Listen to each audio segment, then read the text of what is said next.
नमस्कार दोस्तों, आज इस वीडियो के अंदर मैं आपको एक इंपॉर्टेंट अपडेट बताने के लिए वाला हूं और डोमेस्टिक वायलेंस एक्ट को लेके और वाइफ के मेंटेनेंस को लेके और हस्बैंड के ऊपर जो मेंटेनेंस ऑर्डर लगाया गया था उसको बढ़ा दिया गया है। आप लोगों ने सोशल मीडिया पे या कहीं ना कहीं अपडेट्स देखी होंगी कि एक वाइफ को रिसेंटली मुंबई की कोर्ट के द्वारा 5 लाख रुपए का जो मेंटेनेंस दिया गया था वो सेशन कोर्ट के द्वारा 5 लाख की बजाय 1 करोड़ रुपए तक का मेंटेनेंस कर दिया गया है। अब इसके पीछे की कहानी असलियत क्या है, हम जजमेंट को पढ़ने के बाद ही तो हमें पता लगेगा। अब ये जजमेंट की कॉपी ऑफिशियल है, ठीक है, तो ये सारी की सारी जो मैं आपको ये चीजें बताने वाला हूं ये ऑफिशियल है। यहाँ पे आपको थोड़ा सा चीजों को ध्यान रखना पड़ेगा कि ऐसी क्या गलती हस्बैंड के द्वारा करी गई थी जिसकी वजह से ऑनरेबल कोर्ट के द्वारा मुंबई की कोर्ट के द्वारा ये बात बोली गई कि जो 5 लाख रुपए का मेंटेनेंस है वो कम है, आपको 1 करोड़ रुपए का मेंटेनेंस देना पड़ेगा अपनी वाइफ को, ऊपर से मंथली मेंटेनेंस भी देना पड़ेगा, ऊपर से डॉटर को भी मेंटेनेंस देना पड़ेगा, ऊपर से वाइफ को एक जगह भी रहने के लिए देनी पड़ेगी, एज एक फ्लैट देना पड़ेगा जिसमें आप वाइफ को जो है बेदखल नहीं कर सकते और वो जो फ्लैट आपने दिया है वाइफ को रहने के लिए वो किसी और व्यक्ति के नाम पे ट्रांसफर नहीं कर सकते, बेच नहीं सकते, मॉर्गेज नहीं कर सकते, वगैरह वगैरह। तो क्या गलती आखिर में करी गई थी? तो मुद्दे की बात यह है कि एक कानून है protection of women from domestic violence act 2005, इसके अंदर एप्लीकेशन लगती है सेक्शन नंबर 12 के अंदर मैजिस्ट्रेट की कोर्ट में।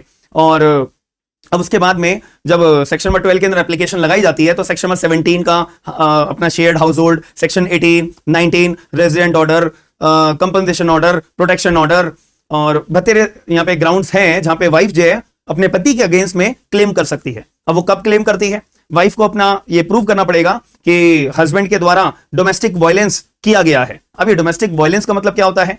डोमेस्टिक वायलेंस का मतलब होता है कि हस्बैंड ने मुझे बहुत सारी टॉन्ट मारी है, हस्बैंड ने फिजिकल वायलेंस करा है, हस्बैंड ने मेंटल वायलेंस करा है, एक्सेट्रा एक्सेट्रा। इसको हम कम शब्दों के अंदर मैंने आपको एक सिंपल शब्दों में बता दिया है, इसको बोलते हैं डोमेस्टिक वायलेंस। तो अगर वाइफ ये बात प्रूव कर देती है तो वाइफ के पास अब मैजिस्ट्रेट के सामने उनको रिलीफ देते हैं कि आप क्या चाहते हो, आप शेयर्ड हाउस होल्ड का अधिकार चाहते हो, राइट टू रिजाइड, और या फिर आप जो है अपना प्रोटेक्शन ऑर्डर चाहते हो, आप जो है मेंटेनेंस ऑर्डर चाहते हो, आप जो है रेसिडेंस ऑर्डर चाहते हो, या साथ में compensation order, supplementary compensation order चाहते हो, या ये सारे अधिकार चाहते हो एक साथ। तो ऐसा प्रावधान है कानून के अंदर? बिल्कुल है। तो इस पर्टिकुलर केस के अंदर यही बात अपनी आई थी। तो मेट्रोपॉलिटन मैजिस्ट्रेट, हालांकि आज के जमाने में अब 2025 के अंदर तो मेट्रोपॉलिटन मैजिस्ट्रेट नाम की कोई चीज होती नहीं है, कोई कोर्ट होता नहीं है, ये पुराना केस है। तो उसी के लिए मैं आपको बता रहा हूं क्योंकि जैसे हमारे देश के अंदर 1 जुलाई 2024 को भारतीय नागरिक सुरक्षा संहिता जिसको सीआरपीसी को रिप्लेस करके नया कानून लागू हुआ था, तो वहां पे मेट्रोपॉलिटन मैजिस्ट्रेट की कोर्ट को भी अबॉलिश कर दिया गया है। तो ऐसे केस में क्या होता है, तो मेट्रोपॉलिटन मैजिस्ट्रेट ने क्या करा था, 5 लाख रुपए का कंपनसेशन वाइफ को ऑर्डर करा था। ठीक है जी, कि वाइफ हम जो है आपको 5 लाख रुपए का ऑर्डर दे रहे हैं, वो आगे लिखा हुआ है, मैं आपको बताऊंगा। ठीक है, मेट्रोपॉलिटन मैजिस्ट्रेट ने 5 लाख रुपए का कंपनसेशन ऑर्डर करा था कि हर महीने हस्बैंड जो है वाइफ को 5 लाख रुपए देगा। किस लिए देगा? क्योंकि वाइफ ने प्रूव कर दिया है कि उसके पति ने डोमेस्टिक वायलेंस करा है और वाइफ ने एप्लीकेशन मूव करी है। ठीक है, तो अब वाइफ जो है नाखुश होते हुए अपना सेशन कोर्ट के अंदर जाती है, क्योंकि एमएम की जो अपील लगती है वो अपनी सेशन कोर्ट में जाती है। तो सेशन कोर्ट के पास गए, तो सेशन कोर्ट के पास अब हस्बैंड भी आएगा, वाइफ भी आएंगी। तो वाइफ ने तो प्रूव करा हुआ है कि हाँ यार मेरे पति ने डोमेस्टिक वायलेंस किया हुआ है। अब वाइफ के सेशन कोर्ट में जाके क्लेम क्या करती है कि साहब ये 5 लाख रुपए का मेंटेनेंस जो है ना ये कम है, इसको बढ़ाना चाहिए।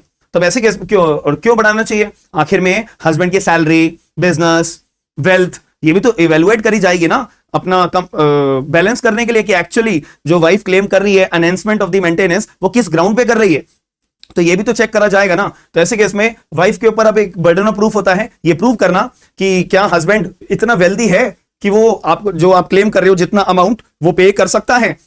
तो वाइफ को तो ये प्रूव करना पड़ेगा। तो वाइफ ने बोला कि जैसा हाँ ये जो है अपना एलिवेटर जो लिफ्ट होती है, ठीक है, उस कंपनी के मालिक हैं और इनकी वेल्थ भी है, प्रॉपर्टीज भी हैं और इतना कमाते भी हैं, अच्छा खासा बिजनेस भी है, वेल्दी पर्सन है, रिच पर्सन है, ये सब प्रूव करना पड़ता है।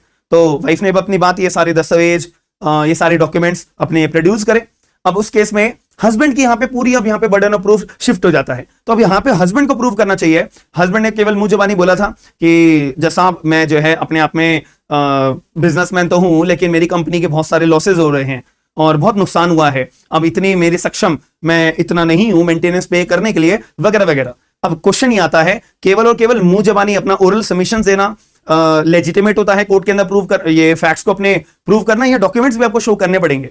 तो यहाँ पे जैसा आपने बोला ठीक है हस्बैंड आपके लॉसेज हुए हैं तो आप वो शो कर दो, कि बैलेंस शीट शो कर दो, डॉक्यूमेंट शो कर दो, जिससे कि हम ये बात भी समझ पाए कि हाँ आपकी कंपनी में लॉसेज हुए हैं, तो हम एनहेंसमेंट ऑफ द मेंटेनेंस कितना करना चाहिए, कितना नहीं करना चाहिए, करना ही नहीं चाहिए या कम करना चाहिए, हम इसके ऊपर बिल्कुल क्लैरिफिकेशन आपसे मांगना चाहते हैं इस बात को एडजस्ट करने के लिए। तो हस्बैंड जो है यहाँ पे फेल हो गया।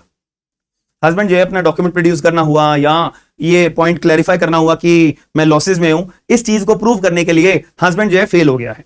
तो ऐसे केस में इन शॉर्ट कोर्ट ने फिर यहाँ पे मेंटेनेंस का अमाउंट 5 लाख रुपए से बढ़ाकर, इसको मैं यहाँ पे से लिख देता हूं, बढ़ाकर 5 लाख से 1 करोड़ रुपए का मेंटेनेंस ग्रांट कर दिया। सिर्फ किस लिए?